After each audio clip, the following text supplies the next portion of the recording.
Hey guys, I think this is video 5. I could be on 6, I'm not quite sure.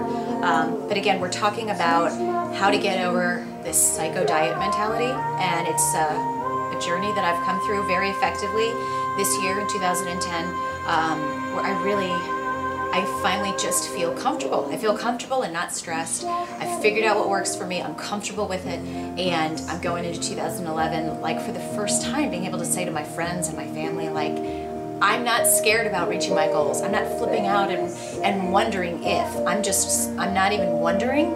I'm just thinking, when am I gonna reach this first milestone? Because I'm getting there, and I'm comfortable with what I'm doing, and I'm not seeking validation or approval from everybody, and it's just such a great way to live. I can travel, I can do my job, I can be on a crazy schedule and not worried that I'm gonna blow it with bad decisions. And I'm also enjoying life because I'm not dealing with like stomach issues and worrying about bad decisions. I'm not dealing with stomach aches all the time. Sorry, had a little thing going on in the hair.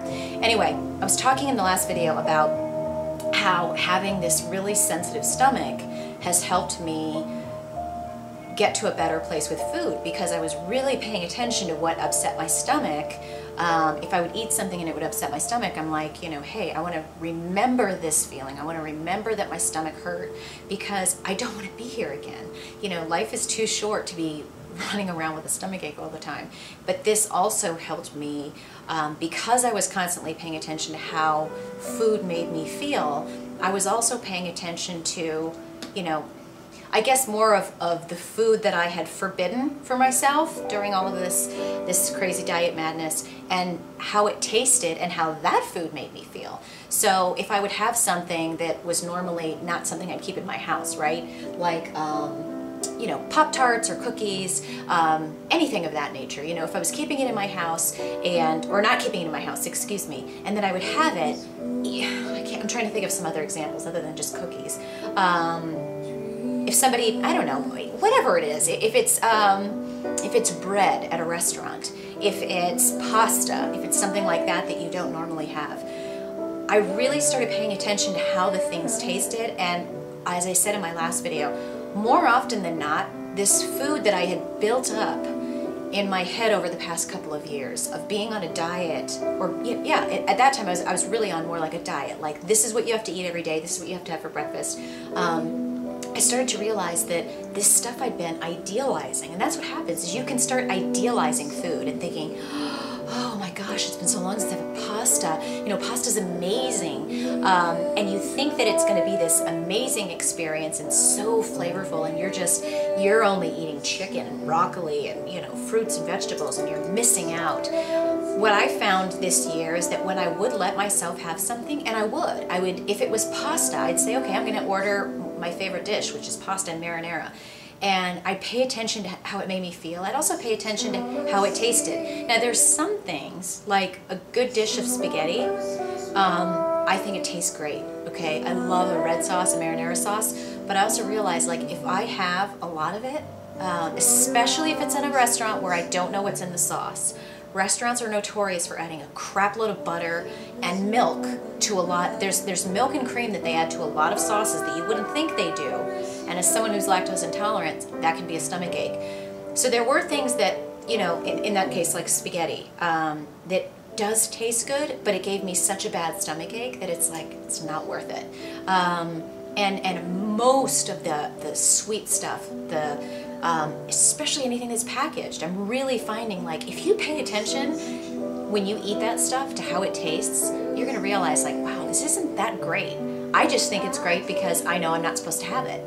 I know that I'm not supposed to go to the store and buy Oreos or Chips Ahoy or sugar cereal. And so then if you do have it, you're like, wow, this is amazing.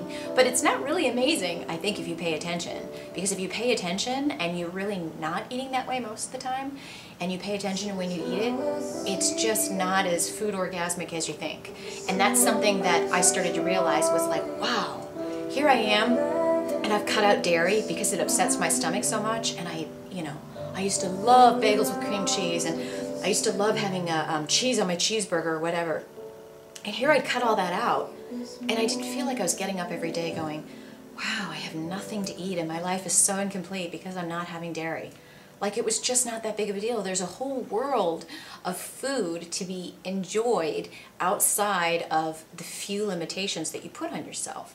And so throughout that whole, journey of learning what upset my stomach, what wasn't really that great, and realizing that, idealizing food is such a bad path to take.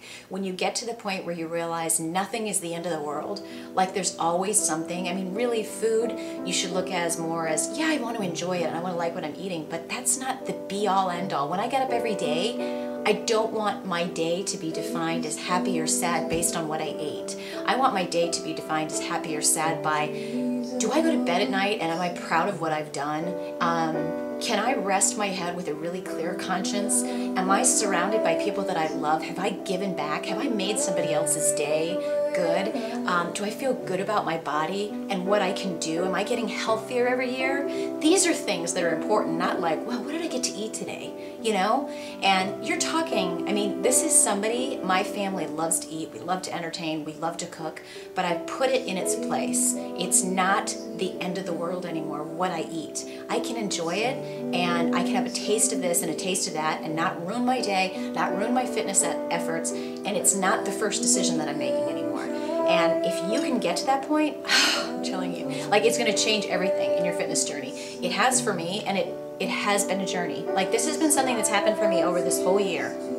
But I'm hoping that maybe if I'm sharing the mindset and the changes in my mindset that have happened, that it'll help you, because I'm a world of a different person in approaching my diet and my fitness right now at the end of 2010 that I was at the beginning. And I'm more excited about 2011 than ever because of where I am right now. And that's all I gotta say. I hope you can get there too.